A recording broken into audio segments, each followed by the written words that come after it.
Professor Marcos, bem-vindo. Tudo bem. Marcos, tá bem? Buenas tardes.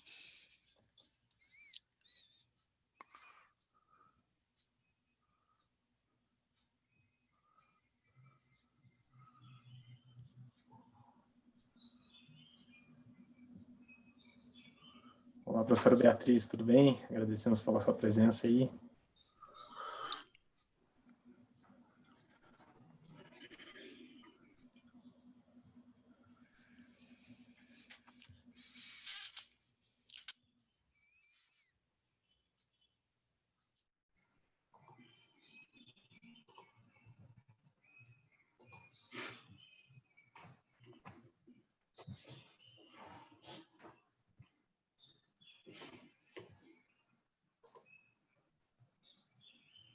Eu acho que eu tô sem microfone. Não. Não? Desculpa, então.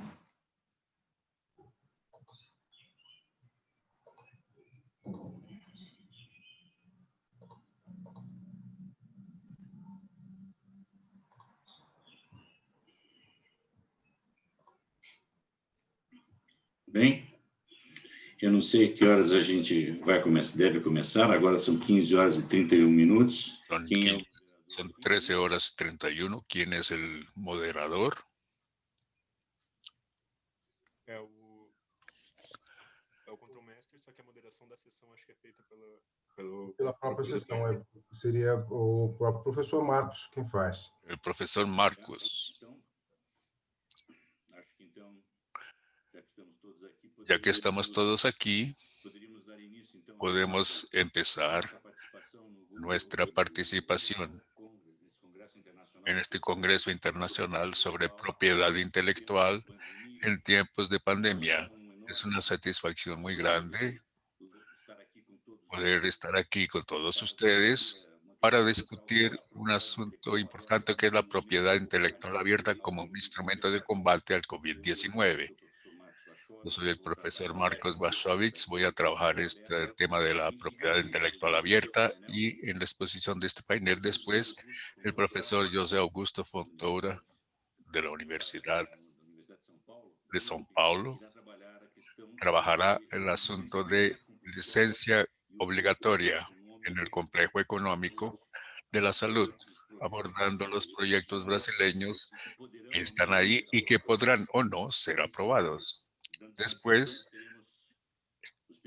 tendremos a los investigadores Alice Lana y Pedro de Perdigão-Lana, quienes van a trabajar sobre ciencia abierta, derechos de autor y el acceso a datos académicos. Después, la profesora Luciana trabajará la cuestión relativa a las reflexiones del CTS en razón y el acceso a medicamentos.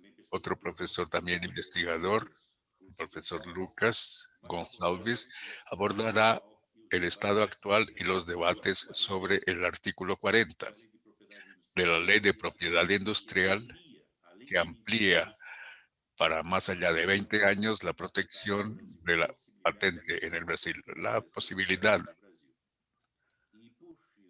Y por último, nuestra investigadora Viviana Virtuoso trabajará una cuestión específica relativa al derecho cultural, derecho de la música, streaming en la pandemia y el acceso a la cultura. Mi tema central es sobre acceso abierto e innovación científica como un camino de combate a la pandemia del coronavirus. Es un tema muy importante que fue dicho por la propia Organización Mundial de la Salud del 11 de marzo de 2020, la declaración de una pandemia global por un virus de rápida propagación y con significativa letalidad. Ese asunto, cuya respuesta inmune todavía no se conoce, ha representado en todos los países un impacto absoluto en la salud pública y en la estructura sanitaria. Y eso derivado de la conformación geopolítica de mayor globalización, de una densidad demográfica mayor, mayor facilidad de situación de personas y con eso mayor facilidad de que el coronavirus se propague, demandando rápidas respuestas para enfrentarlo. Una respuesta que es inédita, porque muchas de las tecnologías hoy para enfrentar eso poseen formas de protección de la propiedad intelectual. Están bajo la tutela de las patentes, de los derechos de patente y monopolios de exclusividad. Por lo tanto, desde el comienzo de la pandemia, estaba admitida la dimensión de esta repercusión global. La comunidad científica internacional discutió sobre compartir informaciones para seguir el virus que causaba la enfermedad. Y esta manera de compartir la comunidad científica hizo que en un tiempo récord hubiera la comprensión global del virus, haciendo posible así esfuerzos entre investigadores de varios países y varios centros de excelencia en investigación que desarrollaran de manera más acelerada diagnósticos y usos de medicamentos para futuras vacunas. Por lo tanto, es de mucha importancia y tenemos clara la importancia de la Organización Mundial de la Salud, que el día 19 de mayo, durante la 13ª Asamblea Mundial de la Salud, que reunió a 194 estados, aprobó una resolución. Approved. And this resolution supported the open licensing of patents in special concerning COVID-19. Porque ela tem a função de fazer com que sejam avaliadas estratégias pelos estados. Por los estados y puedan desarrollar un combate también con políticas públicas abiertas de acceso a la innovación científica, con códigos abiertos, para que fueran adoptadas por los países. Y esto es lo que dijo el propio director de la Organización Mundial de la Salud, que por un lado apuntaba a la velocidad, esto en el mes de mayo, de la velocidad del vertiginoso esfuerzo para enfrentar la enfermedad, pero también destacando con las informaciones de los investigadores, y esto fue en mayo, la posibilidad de vacunas seguras y eficaces en el menor tiempo posible. Y en ese sentido, él afirma que necesitamos a nivel global liberar todo el poder de la ciencia, ofreciendo innovaciones escalables, utilizables y que beneficien a todos en cualquier lugar al mismo tiempo. La preocupación entonces de ampliar esfuerzos e iniciativas de la innovación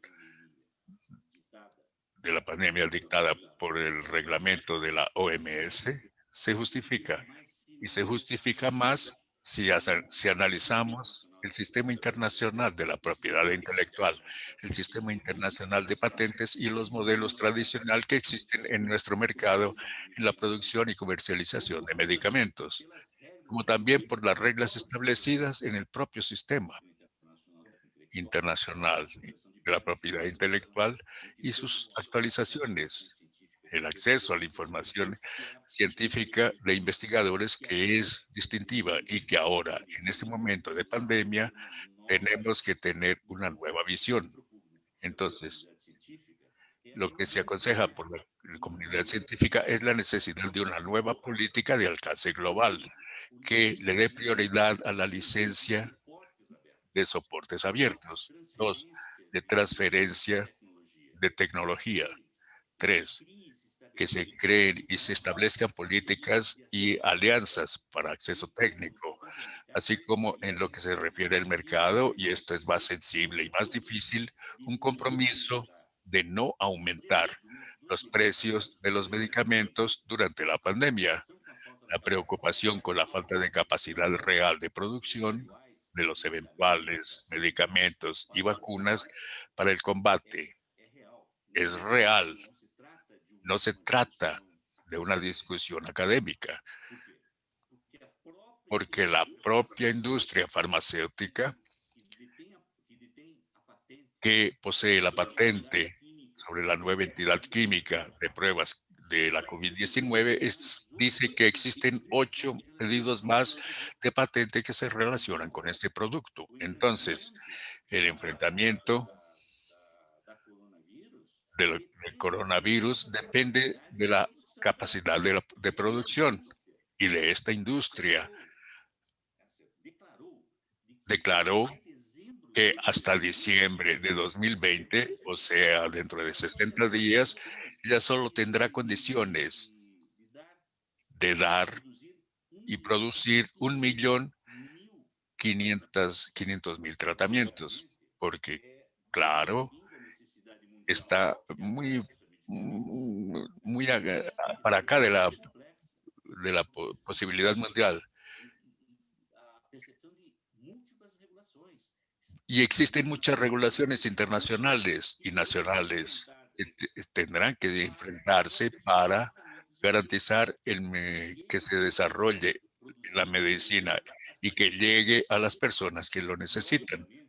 Y obviamente, uno de los obstáculos que existen en el sistema es la propiedad intelectual. Quiero dejar clara una cosa aquí. Lo que se está discutiendo aquí no es la existencia o no de una propiedad intelectual, pero cómo deberá ejercerse en esa área durante la pandemia global.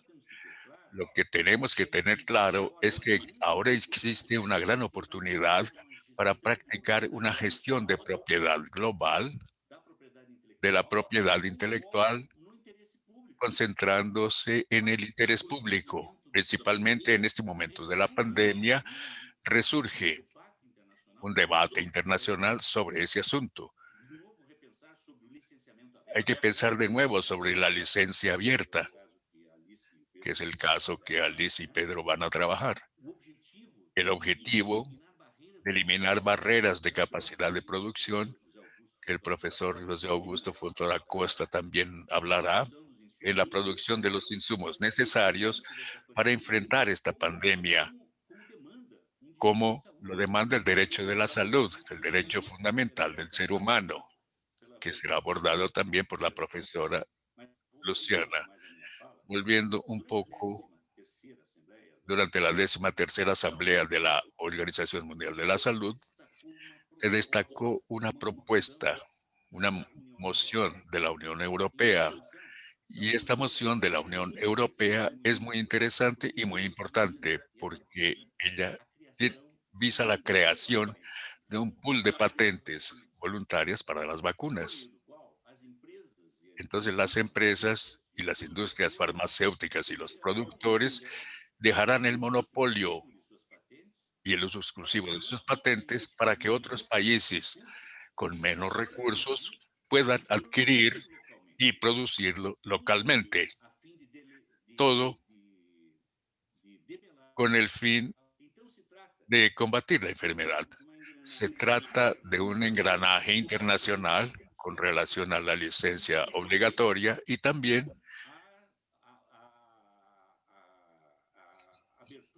con la apertura de las patentes que ya existen.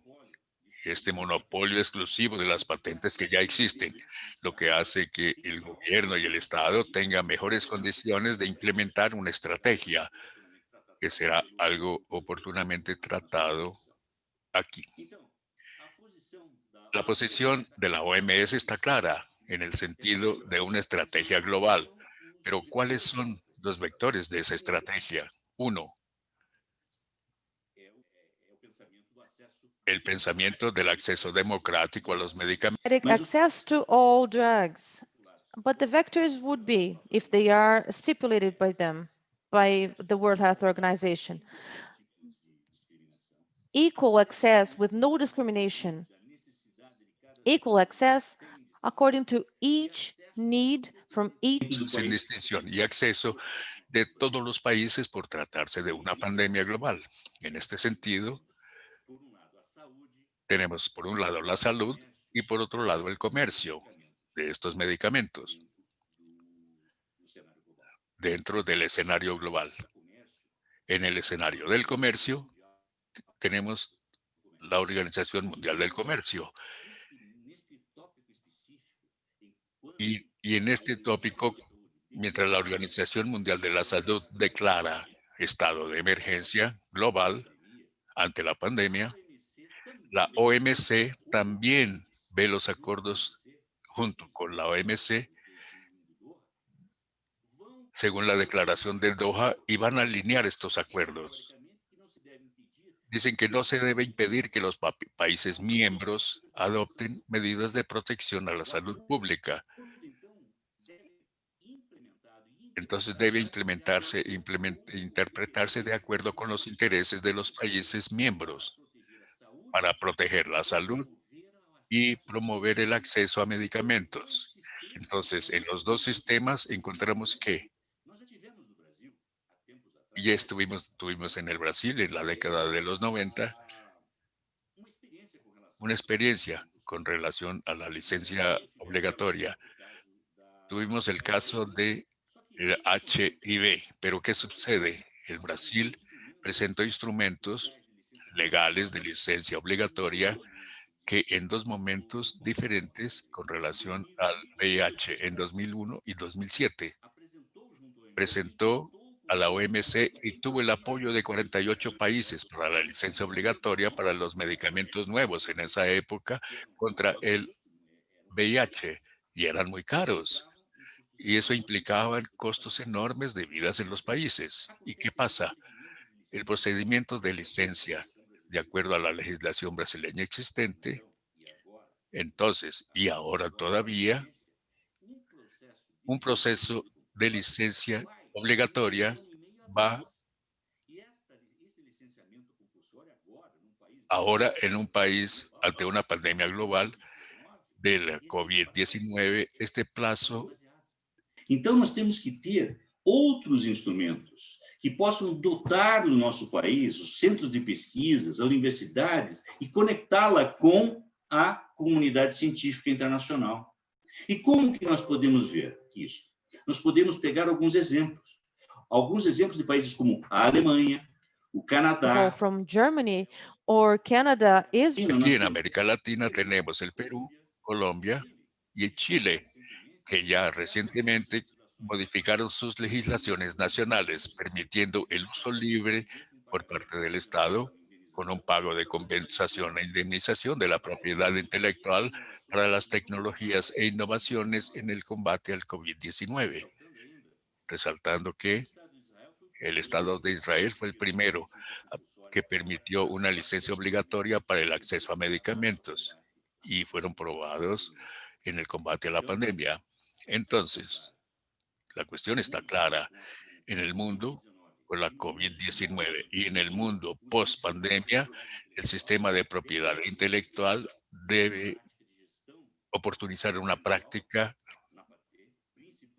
de acceso a las patentes y medicamentos con el objetivo del interés público, con base en el pensamiento de licencia abierta y eliminando las barreras en las capacidades de industrialización de insumos de los países que son tan necesarios para la producción, distribución y acceso a todos los países de manera igual. Estas son, o sería un gran panorama sobre el acceso abierto de la innovación científica como un combate al COVID-19. Doy la palabra ahora a mi colega, profesor José Augusto Fontoura Costa, quien hablará sobre este tema más específico, la licencia obligatoria y el complejo económico industrial de salud. Muchas gracias, profesor Marcos. Primero, por la invitación para participar en este panel y también por la excelente presentación y también por el excelente trabajo que está siendo desarrollado como se puede comprobar por aquellos conferencistas que vendrán después de mí y que son muy importantes para el desarrollo del pensamiento brasileño en materia de derechos intelectuales. Voy a tratar un tema un poco complejo y con el tiempo corto, entonces les pido disculpas a todos por cualquier eventual laguna. Es un honor estar aquí con todos. Y vamos a empezar un poco sobre licencia obligatoria, algunos proyectos de ley brasileño y su significado en el contexto de la pandemia como el de la COVID-19. Al comienzo de la pandemia, en el contexto de su declaración por la OMS y su reconocimiento por el gobierno brasileño,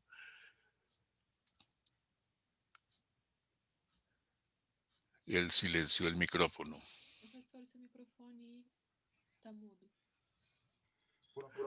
Se presentaron en el Brasil 3 proyectos de ley, 1184 de 2020, 1320 de 2020 y 1462 de 2020. El 1184 no tiene mucha importancia, simplemente dice que debe aplicarse el artículo 71 de la 1979, un artículo que manda a aplicar una ley ya vigente, no tiene sentido. El 1320 y el 1462 tienen el mismo contenido. La diferencia es que el primero es propuesto por un representante a la Cámara, Alexandre Padilla, y el segundo tiene, en conjunto con el representante Padilla, otros 11 representantes presentando el mismo proyecto. Y una cosa interesante que daba aliento al proyecto en su primer momento es que esos representantes representaban un ámbito de política amplio, desde la izquierda hasta la derecha, sin muchas excepciones. Pero desde entonces ese proyecto no se movió nada. Existen algunos pedidos que fueron presentados o aprobados por la mesa de la Cámara de Representantes, pero no hubo ningún debate adicional y todo quedó parado. Y es muy probable que la pandemia de la COVID-19 termine antes que esos proyectos sean aprobados. El contenido del 1462 y por qué es importante discutirlo. La ley brasileña en materia de propiedad industrial y por lo tanto derecho de patentes es de 1996, si no me equivoco, tal vez 97.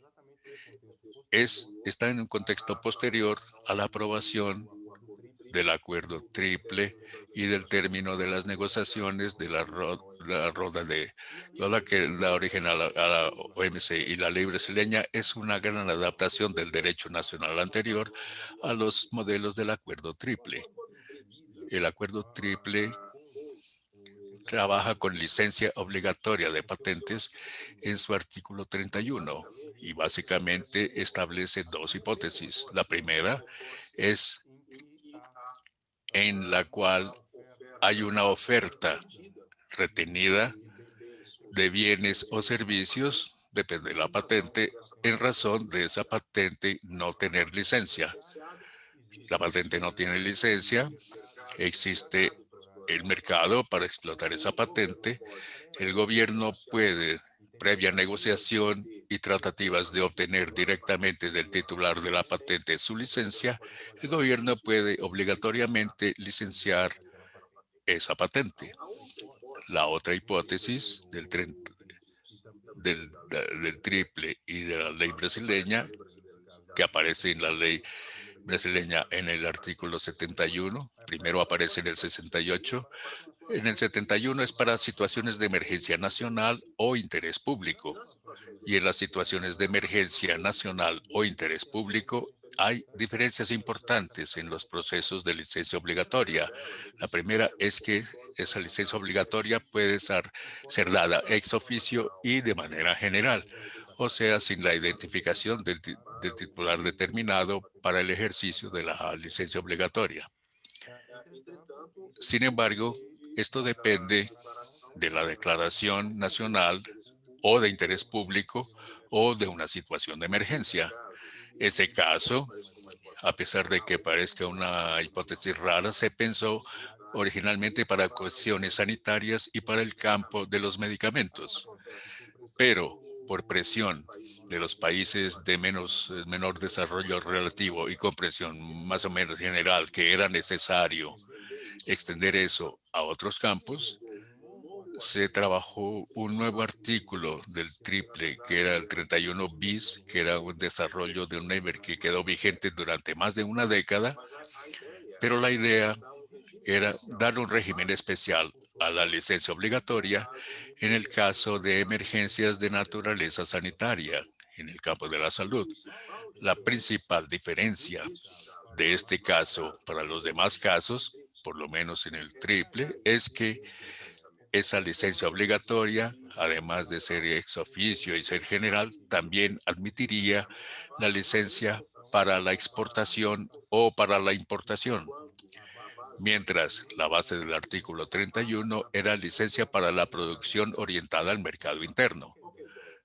¿Cuál es la idea? Países con poco desarrollo económico, sin parque industrial, no tienen condiciones de licenciar un medicamento o una vacuna o algún bien sofisticado, equipos hospitalarios, por ejemplo, y pasar a producir inmediatamente por la ausencia de un complejo económico industrial de la salud implementado en su territorio.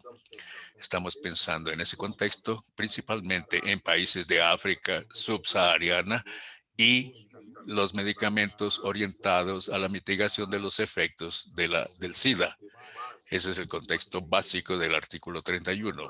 El proyecto 1462 tiene en algún sentido el objetivo de adaptar la ley brasileña, que es bastante anterior a esa discusión, a los asuntos de las emergencias de naturaleza sanitaria. Y hace eso en algunos aspectos, principalmente porque ofrece una especie de vacant license, licencia en blanco, o que cubre, y ese licenciamiento que cubre no se admite en la sistemática del triple. No voy a discutir eso. Lo que quiero discutir es que así como el profesor Marcos ya había dicho, y ahora es importante decirlo, una de las cosas es que la licencia obligatoria no fue eficiente en cualquier momento para el combate a la pandemia.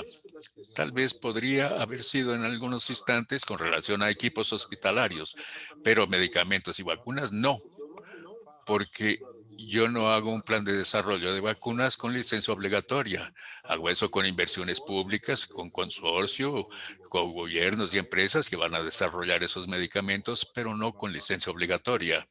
¿Y qué pasa? La idea de la licencia obligatoria, sobre todo cuando está orientada al interés nacional, es importante para tratar de dar una mejor dinámica y un funcionamiento más activo al complejo económico industrial de salud brasileño, lo que involucra no solo la capacidad de producción para el mercado interno, sino la capacidad de producción para la exportación.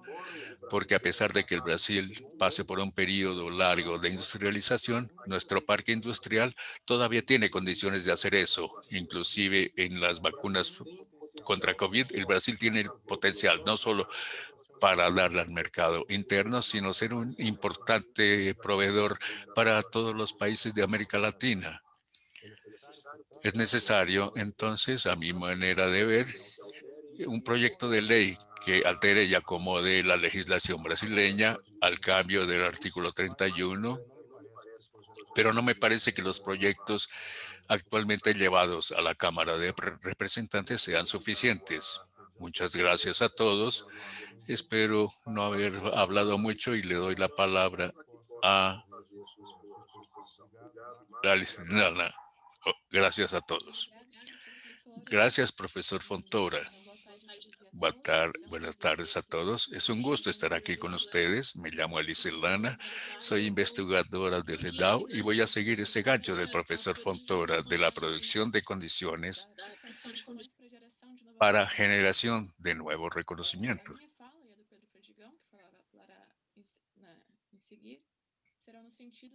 Yo hablaré sobre la importancia de la universalización del conocimiento y la ciencia. No hay referencia mejor para comenzar esta charla que Lawrence Rosen, quien es el idealizador. Y en una charla muy famosa de él, llamaba el copyright de leyes que estrangulan la creatividad. El asunto es que no son todas las leyes, no es cualquier regulación que destruye la creatividad. Pero la regulación excesiva tiene ese potencial. En su libro Código, dice que fue la apertura y no la propiedad del contrato. Pero la ciencia de la cultura y el código abierto y acceso abierto que crearon lo que conocemos hoy. Fue eso que atrajo al comercio. Y cuando pensamos en la historia de Internet, sabemos que ella es indisociable de la historia de la conexión entre conocimiento, la historia de la conexión entre conocimiento y universidades. Eso pensando en el año 69 y pensando en esa red producida por el Departamento Americano que se usó justamente para conectar a los computadores de 6 universidades americanas. Aquí tenemos dos factores entonces importantes con inmenso potencial, la universidad y Internet, y con ese potencial de que se pueda universalizar el conocimiento. ¿Y cuáles son algunos obstáculos? Tenemos el lenguaje que es poco accesible. Las universidades las buenas están concentradas en pocos países, falta de información para tener acceso a la tecnología, lo que es difícil en una visión mundial, pero queremos concentrarnos hoy. Y es otra cosa que eso puede actuar como un obstáculo, es la propiedad intelectual, lo que es la lástima, porque la propiedad intelectual era para incentivar la producción del conocimiento, no para dificultarla. Pero desgraciadamente hoy a veces actúa como un obstáculo para el acceso y producción del conocimiento. Cuando pensamos eso a partir de la perspectiva del sur global de los países periféricos, eso es más grave. El conocimiento de lo máximo de la línea se produce en los países centrales, Europa, Estados Unidos, que tienen más apoyo financiero y una tradición histórica de valorización de la ciencia. Los países con menos recursos y tradición científica, que ya están atrasados en esa carrera, quedan más atrás todavía. Y por lo que no tenemos acceso a investigación y tecnología, nuestro sistema queda atrasado también. Y el que tiene tecnología siempre la tendrá y el que nunca la tiene nunca llegará ya con esa legislación internacional. Es un sistema de dominio tecnológico y es un ciclo. Es un ciclo vicioso para nosotros y virtuoso para ellos, pero podría ser un círculo virtuoso para todos. Las bases de datos científicas cerradas refuerzan eso. La mayoría de las universidades europeas y americanas tienen acceso completo a ellas, pero en el mundo tenemos que enfrentar cosas absurdas como pagar un salario mínimo para tener acceso a un artículo en PDF. Pedro va a hablar más sobre eso. Pero en el área de producción científica sabemos que gran parte de esos valores no son necesariamente revertidos a cientistas o producción de conocimiento en sí, porque es una parte significativa del conocimiento científico. Se produce sin la seguridad del retorno financiero y sí sigue produciendo. Sabemos que la información solo adquiere valor cuando entra en circulación. Cuando está inerte no tiene valor. Y es a partir del momento en que esa información está a disposición y es accesible y circula en algunos ambientes y en los sectores adecuados, tendrá el valor que no tendría si estuviera escondida. Publicar abierto es bueno para todos porque la cooperación produce un conocimiento mayor y mejor, como lo de la pandemia y que nos está mostrando. Un ejemplo es el acuerdo de transferencia de tecnología firmado entre el Instituto Butantan de São Paulo, aquí en el Brasil, y la farmacéutica Sinovac, responsable por la CoronaVac, la vacuna desarrollada por China, y es una transferencia de tecnología de valor de 90 millones de dólares. Además, la posición que ha tomado China para poner a disposición de la vacuna para el mundo es una señal en el sentido de ese cambio de cultura. Eso escapa de la idea proteccionista ultrapasada de una soberanía en los moldes del siglo XIX, que es una característica de un mundo desconectado. Eso ya no es el mundo en el que vivimos. Y sería mejor para todos que el derecho acompañe esos cambios y promover el acceso a información y buenas prácticas de propiedad intelectual abierta es fundamental porque son claves para la universalización del conocimiento. Para profundizar un poco más en el asunto ciencia abierta, le voy a dar la palabra a Pedro Perdigão. Olá a todos, conseguem me ouvir e ver a tela? ¿Sí me están oyendo todos? Perfeito. Então eu vou Entonces, um pouco o tema que a Alice já estava tratando. voy a hablar un poco sobre lo que Alice estaba hablando y Abordar mais especificamente a questão dos acessos abordar un poco más el acceso a los datos académicos en nuestra licencia. Pero para trabajar tenemos que decir qué es ciencia abierta. Puede ser conceptuada como un movimiento o método que quiere la transparencia y el éxito para facilitar la producción científica en la participación. Y eso involucra no solo la comunidad académica, pero las personas comunes. Y también podemos llamar eso de ciencia ciudadana. La ciencia abierta se compone de varios ejes que andan juntos, pero los más importantes pueden ser los primeros: acceso abierto y las políticas públicas de ciencia abierta y las herramientas de ciencia abierta.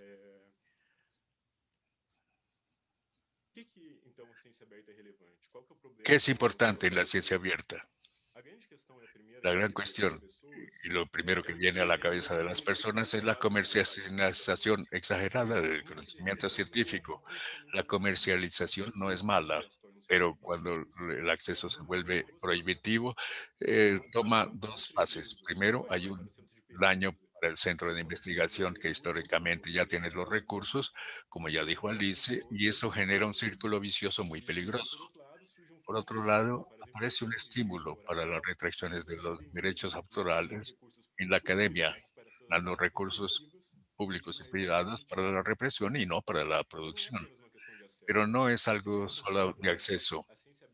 La ciencia abierta genera investigación de más calidad, permitiendo la revisión por más investigadores.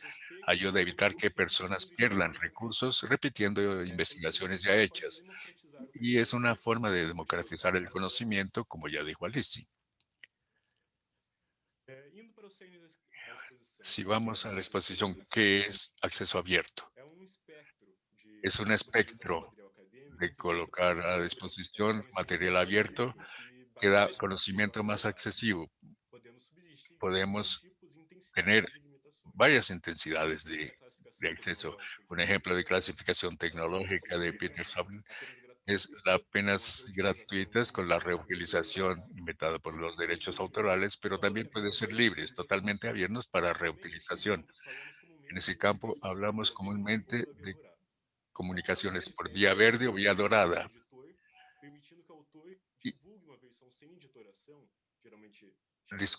Disculpen, pero el sonido se fue un poco con base en datos abiertos. Aquí vemos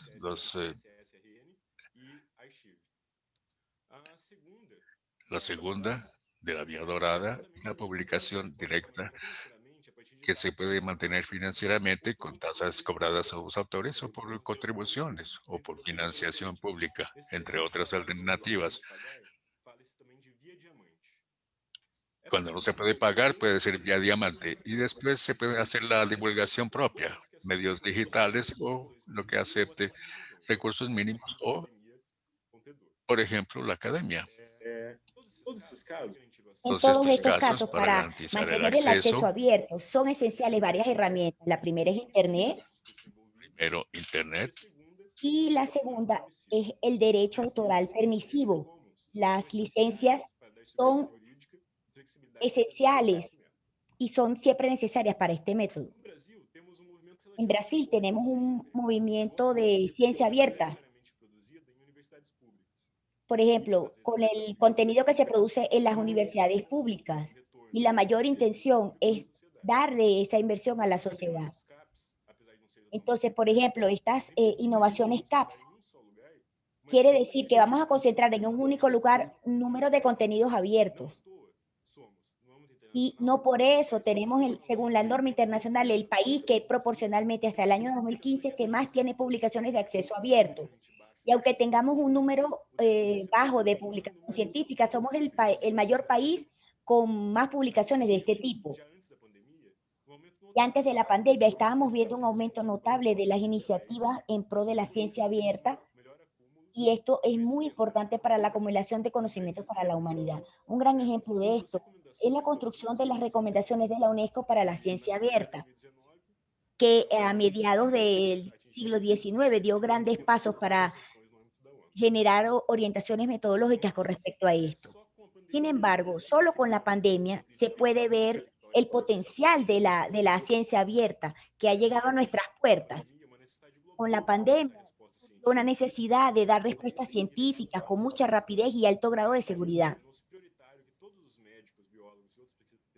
Todos los médicos, biólogos, investigadores mostraron cuáles eran las soluciones y cuáles eran esas para combatir un virus que se estaba expandiendo rápidamente y que nadie tenía seguridad de cómo funcionaba, de cuáles eran los resultados y qué iba a pasar.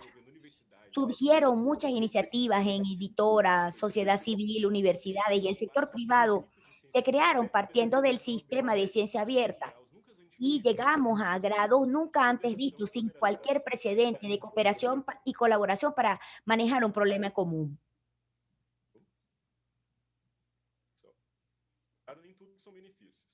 Pero no todos son beneficios. También la ciencia abierta tiene problemas y problemas circunstanciales e intrínsecos. El primer problema es la atenuación del tema comercial, que tiene que ver también con el menor número de desarrollos de esas potencialidades. Estamos hablando de la calidad de esos recursos. En algunas áreas, la falta de esos recursos hace que la investigación sea completamente inviable. En este sentido, cuando, por ejemplo, se le cobran a los autores para su publicación, estamos hablando de una herramienta de exclusión en vez de inclusión. El segundo problema es la celeridad, que es una característica de la ciencia abierta. Si por un lado es un beneficio, también por el otro puede implicar una mitigación en la revisión científica, en esa producción. Y bueno, todo, por ejemplo, esto puede llevar a desinformar más en vez de informar. Y, por ejemplo, se pueden plantear temas que realmente no sean ciertos. Y como hay muchas redes eficientes para Work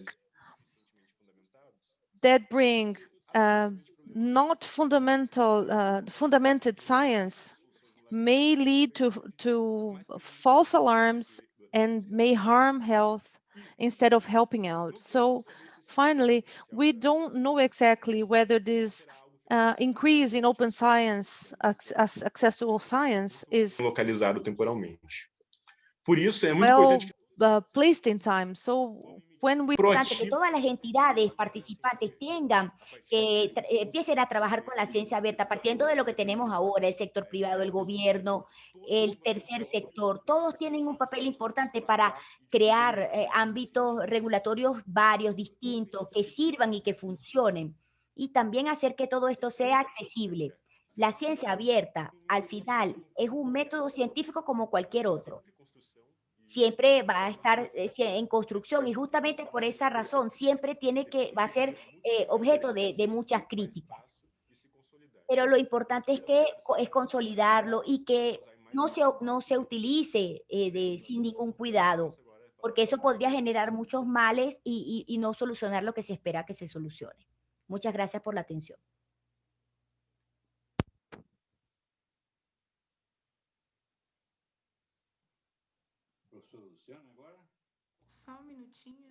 Profesora Luciana, disculpen, es que no puedo abrir aquí.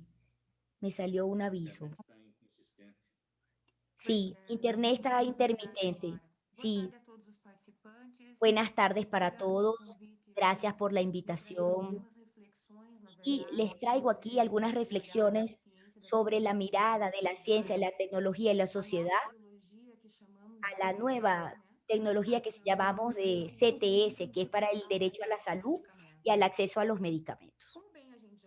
Como ya sabemos bien, con la declaración del 30 de enero de 2020 de la Organización Mundial de la Salud, la OMS, de la existencia de un nuevo virus que era el COVID-19, se instauró en el orden mundial un estado de emergencia de salud pública. Ese estado, en realidad, que ya ha pasado 7 meses, que implican medidas sanitarias, uso de mascarilla, distanciamiento social, y muchas veces, a pesar de esas medidas que son criticadas por la sociedad, muchas veces reducidas y mitigadas por los propios entes de servicio público, porque hay falta de informaciones y en las prácticas colectivas. En la actualidad estamos hablando de 180 países que han sido afectados por la pandemia, con más de 34 millones de personas infectadas y 304.000 nuevos casos, y las muertes llegan a 1.400.000 personas. Estos datos, obviamente, presentados por la Organización Mundial de la Salud, con registros emitidos el 4 de octubre del año 2020.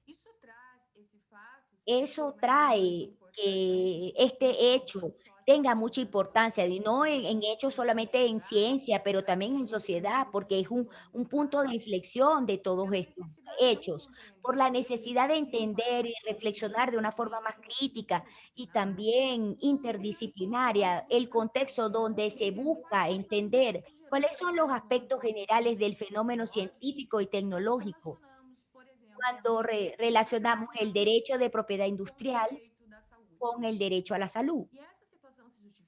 Y esa situación ocurre cuando, por ejemplo, hay una urgencia para producir un medicamento que puede minimizar la población global. Y esta acción en realidad no exige solamente capacidad técnica y científica, sino también de una promoción pública del sector privado y principalmente de un reanálisis de las barreras de las patentes por lo que tiene que ver con la propiedad industrial, que llegan a las invenciones, principalmente a las que tienen que ver con el área de la salud, es decir, el sistema healthcare. Y para nosotros en la Constitución Federal de Brasil en 1988 es un derecho de todos y un deber del Estado. Ella se lleva a cabo a través de la ley orgánica instituida en el año 1990 por el Sistema Único de Salud, el SUS. En Brasil, según los datos de derecho de propiedad industrial, existen más de 330.000 patentes o que están siendo analizadas, todas relacionadas con COVID. Sean equipos esenciales para, por ejemplo, ventiladores pulmonares, ventiladores, y más de 30 métodos que tienen que ver con kits de diagnóstico de la virosis, así como los propios medicamentos y las vacunas. Los datos que fueron presentados por ambas instituciones nos llevan a concluir que los derechos, tanto de propiedad industrial como los de salud, no pueden ser ignorados y tampoco mitigados. Y todo esto porque tienen una interdependencia cuando son analizados por el orden social, por el orden físico, por el orden psíquico, que son en realidad herramientas no solo jurídicas, sino también herramientas que vienen de la propia ciencia y la tecnología, que son protegidas en todos sus procesos de invención a través de patentes de la industria farmacéutica. Además de eso, el derecho a la salud, aunque sea considerado por la Constitución Federal en su artículo 196, y un derecho fundamental de todos y un deber del Estado para promover esa salud, todo esto sin duda a las normas que tienen que ver con invención, desarrollo, comercialización, distribución de insumos, de productos médicos y hospitalarios, y también de técnicas y certificación, todo protegido por la propiedad intelectual. Por lo tanto, lo que tenemos que preguntar de una manera crítica y objetiva es cuál de esos derechos debe prevalecer ante la necesidad de la colectividad y del bien común. Entonces, la pregunta nos lleva a un escenario que está entre la necesidad de proteger las empresas para la generación de recursos financieros y técnicos y también para nuevos medicamentos, sino que también tiene que haber una promoción pública en el área de la salud y también de fármacos. Pero, ¿dónde está el derecho a la salud en todo ese contexto? el derecho a la propiedad industrial puede eliminar ese avance de la tecnología y su uso, sino que también quitar el acceso a los medicamentos, así como a cualquier otro producto que tenga que ver con la salud.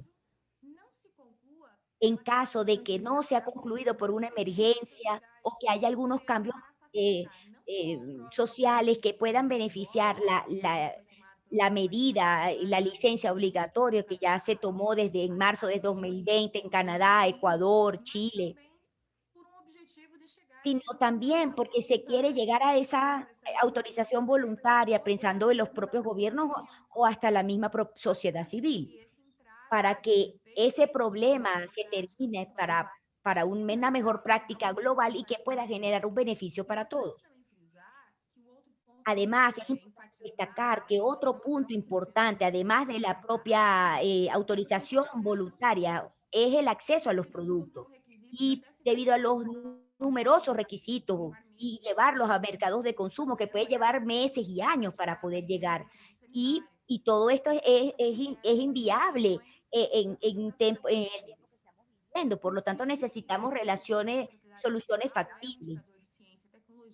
Es cierto que hay un avance en la ciencia y la tecnología cuando se está, por ejemplo, hablando de una invención, un bien tecnológico, un bien económico, como dijo el doctor Fernando Domínguez. Pero también esto es un indicador para llevar esto, aplicar esto al derecho de la salud, haciendo, por ejemplo, que sea un acceso social y todo lo que tiene que ver con el desarrollo de un determinado producto o un determinado medicamento. Y lo primero que tiene que buscar es la cura de la enfermedad y promover la calidad de vida. Y estas condiciones ya han sido discutidas desde el siglo antes de Cristo. Y cuando ya se afirmaba que los bienes de la propia tierra darían más calidad de vida, pero todo esto dependería en el momento actual de la salud y del estadio evolutivo que tenga que esté relacionado con la ciencia y con la tecnología. Por lo tanto, discutir sobre derechos de propiedad industrial es muy importante en nuestros días. Sin embargo, lo más importante en estos días es salir de esa atmósfera de problemas y llegar a acciones concretas a través de los cambios necesarios, sobre todo en la parte de la ley, sea por ejemplo con una patente obligatoria, una licencia voluntaria, pero siempre haciendo una gestión del acceso y que ese acceso sea dirigido a la responsabilidad social y también para defender la salud pública, sobre todo más importante que cualquier ganancia empresarial. Toda esta es una breve reflexión de la ciencia y tecnología con respecto a la sociedad, para que podamos pensar un poco cuál es el sufrimiento de la sociedad esperando esto con respecto al acceso, con respecto a las propias tecnologías si van a ser utilizadas o no para ser aplicadas a su salud. Con esto doy la palabra al doctor Lucas para que él pueda hacer su explicación correspondiente. Muito obrigado. Gracias. Gracias, Luciana. Minha tela aqui. Voy a compartir mi pantalla un momento, por favor. Espero que todos estejam conseguindo. Espero que todos puedan ver mi pantalla. Meu nome Y bien, mi nombre es Lucas González. El título de mi presentación es El estado actual de los debates acerca del artículo 40 de la ley 9279 de 96, que es la ley brasileña que trata de los aspectos concernientes a la propiedad industrial en marcas de patentes y al tema de la competencia desleal, sobre todo cuando se habla de la importancia de la innovación abierta. También es necesario entender un poco cómo funciona el derecho de patentes, especialmente la parte de la duración de una patente o de un modelo de utilidad, que es justamente lo que este artículo 40 aborda. Bueno, como ustedes pueden ver aquí, el artículo 40 dice lo siguiente: la patente de invención tendrá vigor por un plazo de 20 años y la de modelo de utilidad tendrá un vigor de 15 años contado a partir de la fecha del depósito. En el caput no hay nada que se pueda considerar como diferente de otras leyes que hablan sobre el tema de las patentes, pero lo importante en la ley brasileña se puede verificar aquí en el parágrafo único que dice lo siguiente: el plazo de vigencia de una patente no será inferior a 10 años y el plazo de duración para un modelo de utilidad no será inferior a 7 años, que serán contados a partir de la fecha de concesión. Por lo tanto, si, por ejemplo, si el análisis de una patente se tarda más de 10 años después del depósito de la solicitud, cada día adicional que se gaste para ese análisis, al final se agrega al plazo de diligencia, que será ahí de 10 años después de su otorgamiento, lo que permite en la práctica la titularidad de la propiedad de un determinado invento por más de 20 años, a pesar del límite previsto en el caput del artículo 40, que limita ese plazo a 20 años y a 15 años para los modelos de utilidad. Es decir, si el análisis de una patente se tarda, por ejemplo, 20 años, esto quiere decir que en la práctica va a tener una duración de 30 años. Los 20 años de análisis que se tomaron para otorgar la licencia y después lo que se establece legalmente. ¿Y por qué ocurre esto? ¿Y por qué en Brasil se decidió trabajar con la fecha de concesión para contar el tiempo de diligencia de una patente en vez de contar el plazo del protocolo, que era lo esperado, y es lo que consta aquí? Bueno, contra a lo que se podría imaginar, este es un tema más antiguo de lo que parece, porque hay una cita que ilustra muy bien la situación del plazo de los patentes en el Código brasileño. Esta cita dice lo siguiente: todo depósito de patente ya significa una prioridad para su protección. Esa protección normalmente se adquiere por el depósito, dependiendo de su confirmación del examen que será llevado a efecto por el organismo que juzgará exactamente si esa novedad y su utilización industrial.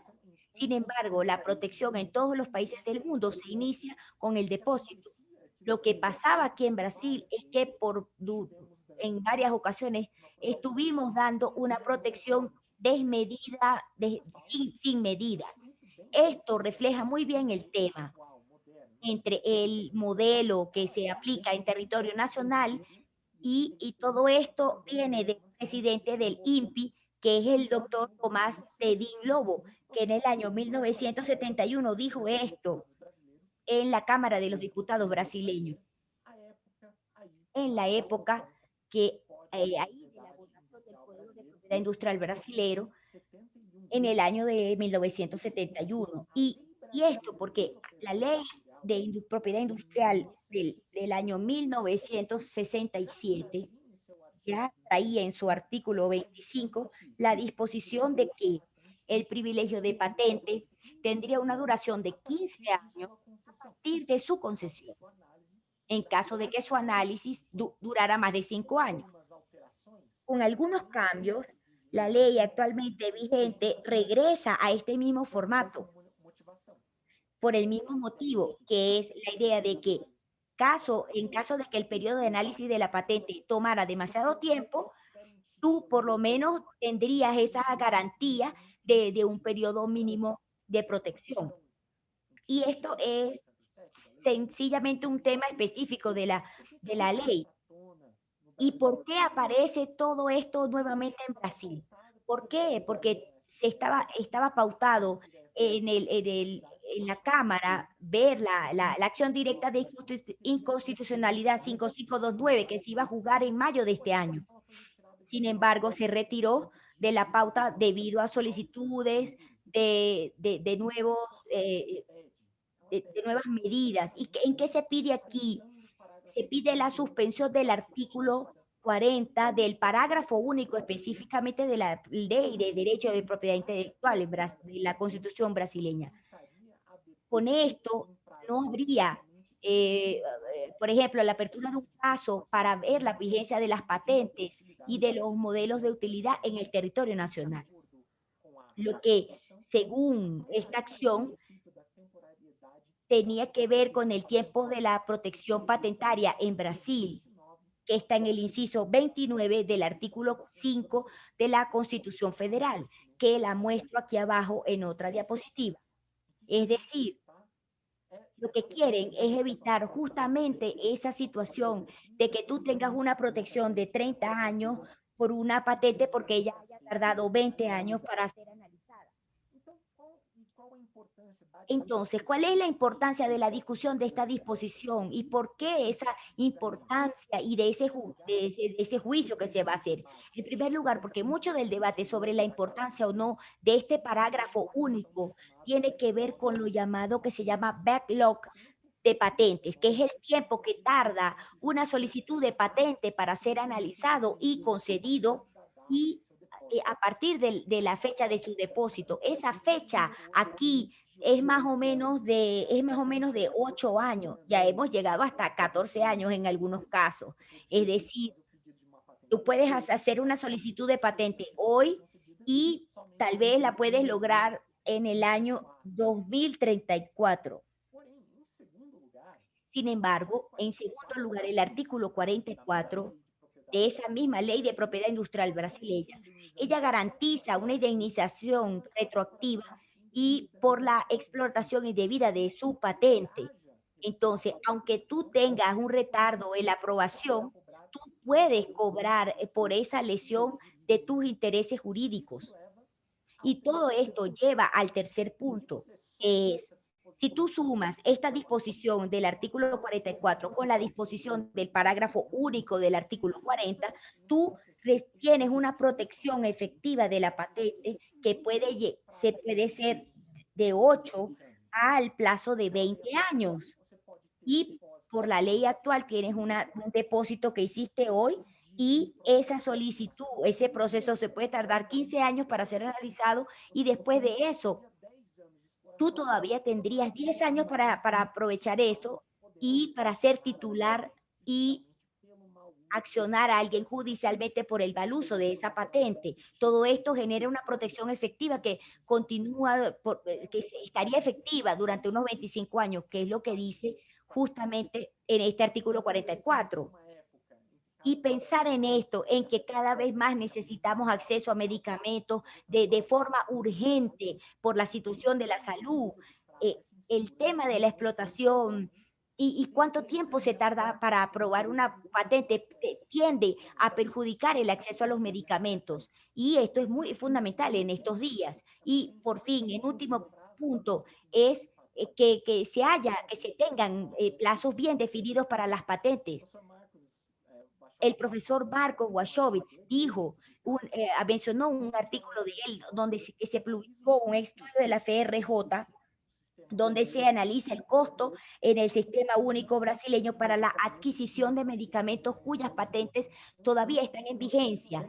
Y tenemos una muestra, por ejemplo, de 9 medicamentos. El gasto anual para la adquisición de la renovación de la licencia fue de 1.900.000.000 de reales. ¿Qué economía podría mantener esto si estuviéramos hablando, por ejemplo, de medicamentos genéricos solamente para estos casos? Bueno, era esto lo que quería comentar con ustedes. Espero que me hayan entendido. Agradezco la atención de todos y bueno, paso la palabra a la doctora Viviana Virtuoso para que haga sus reflexiones. Gracias, Lucas. Gracias a todos los presentes. Yo soy Viviana, soy investigadora del grupo de GEDAI y hoy voy a hablar un poquito de un tema un poco diferente para la mesa. Yo quise hablar sobre el tema del acceso a la cultura durante la pandemia. La pandemia de COVID-19 generou... Uma das principais mudanças que nós verificamos é justamente a nova forma de consumir cultura. O isolamento social, ele gera uma necessidade da sociedade de se sentir incluída, mesmo que seja online. Então, however, online. So there are no live shows and there are no series and films are not being recorded. So the entertainment industry has to reinvent itself. So what used to be done in a public space today is done in the house environment and social isolation. No, llevando a Internet como la forma más utilizada para tener acceso a los contenidos asociados tanto a la cultura como a diversión y educación. Y un gran ejemplo que les muestro aquí es la industria de la música. Con el cancelación de shows y de grandes eventos, se estima que en Brasil la pérdida fue más o menos de $1.000 millones de reales, perdón. Y los más perjudicados en este sentido fueron los trabajadores tercerizados, los abastecedores. Entonces, la empresa se tuvo que invertir de una manera muy rápida. Aquí les muestro el tema de las live, de los live musical que hacen los artistas en plataformas como YouTube, Facebook, Instagram, que son shows que se hacen mayormente desde la casa de los músicos y se transmita a larga escala. Casi siempre esos lives son gratuitas, pero algunos artistas cobran algún valor para los que quieran tener acceso al show. Y además de la presentación en esos live, ellos generan recaudaciones, donaciones y generan una interacción con el público. Además, por supuesto, de que los artistas quieren explorar nuevos repertorios que no ocurriría en los shows en vivo. Y esas lives a veces son más extensas que son más largas, llegan hasta 3 a 4 horas de duración. Y por ejemplo, un ejemplo de éxito fue el live de música sertaneja de Marília Mendonça, que llegó a un récord mundial con cerca de 3,3 millones de visualizaciones en su live. Y en ese sentido, YouTube fue la plataforma que más creció durante la pandemia aquí en Brasil. Los datos indican que hubo un aumento de cerca de 4.900% en las búsquedas por contenido en la plataforma. Otro punto que merece ser destacado es el número de suscriptores de las cadenas de streaming de vídeos, por ejemplo, Netflix, que al principio de la pandemia se observó un aumento de 29% en el número de descargas de la aplicación, y Globoplay, que es la competencia de Netflix, que tuvo un momento de 2,5 veces de suscriptores en ese periodo. Otra cosa que tenemos que destacar es los juegos electrónicos. Además de la venta de consolas, de juegos, hubo un gran crecimiento del número de usuarios de plataformas de stream de gamers, que es el caso de Twitch TV, que es una plataforma aquí en Brasil que durante el auspicio de la pandemia tuvo un 25% de aumento en el número de visitas. Todos estos datos son importantes porque todo esto demuestra que el streaming es una de las principales fuentes de placer durante el aislamiento social, y es la forma en que la industria de entretenimiento encontró para disminuir todas esas pérdidas que generó el aislamiento y la suspensión de los shows, de los estrenos y de fiestas, hasta en el cine.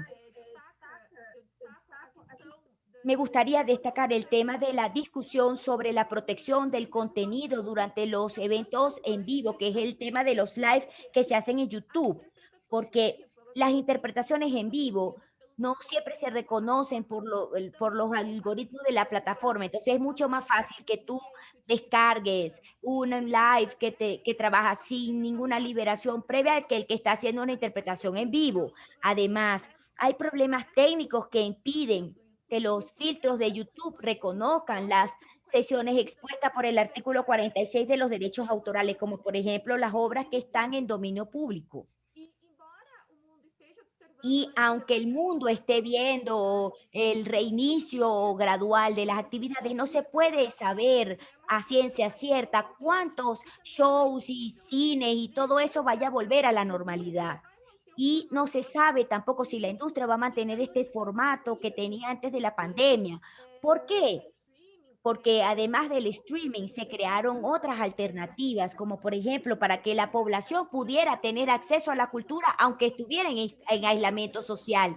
Por ejemplo, el cine ahora tiene lo que ellos llaman drive-in, que son que las personas van en sus carros y ven películas en lugares abiertos. Los museos a su vez ahora están mostrando sus acervos de forma online. Entonces, por ejemplo, alguien que está en Brasil puede hacer una visita online al Museo del Louvre, por ejemplo, en Francia. Y además de esto, es importante destacar que todo este modelo adoptado principalmente por las live parece agradar mucho al público, porque además del repertorio del artista, que es interesante para los fans, hay una gran interacción. Todo esto genera un verdadero sentimiento de participación de la población, lo que hace que el evento sea mucho más interesante, además de temas como, por ejemplo, que las personas pueden estar en su casa, pueden verlo después porque la live queda grabado. Y todo esto trae novedad y genera ese sentimiento muy bueno para los fanáticos.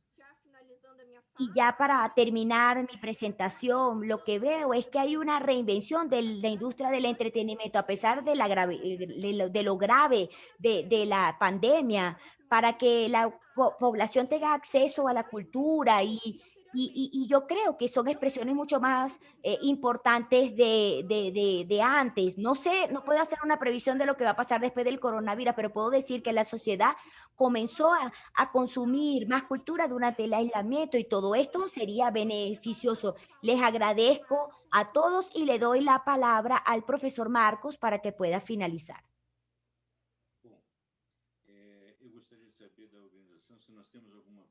Bueno, no sé si tenemos alguna pregunta. Me gustaría saber con la organización si se entendió todo bien y quería saber si hay alguna pregunta para nuestros panelistas, por favor.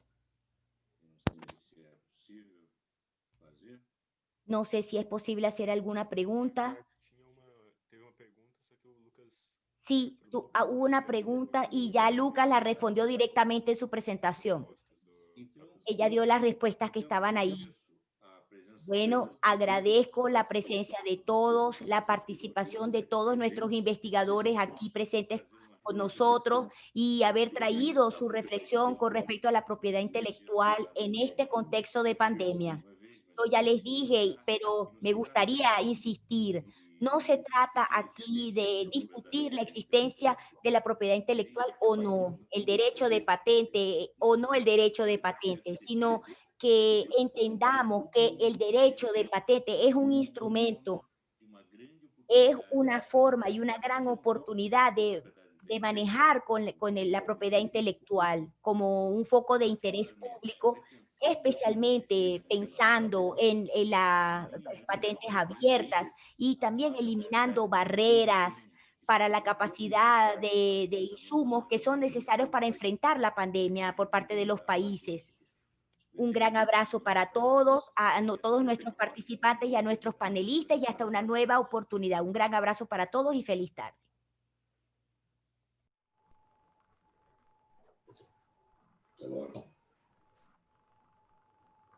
Obrigada, pessoal. Tchau, tchau. Tchau, tchau. Tchau, tchau. Até mais e tenha um ótimo dia. Muito obrigado pela presença de todos, agradeci pela mensagem, Beatriz, e espero que vocês tenham gostado da palestra também. Então, uma boa tarde a todos. Gracias a Beatriz y gracias por estar aquí acompañándonos. Saludos a todos. Feliz tarde.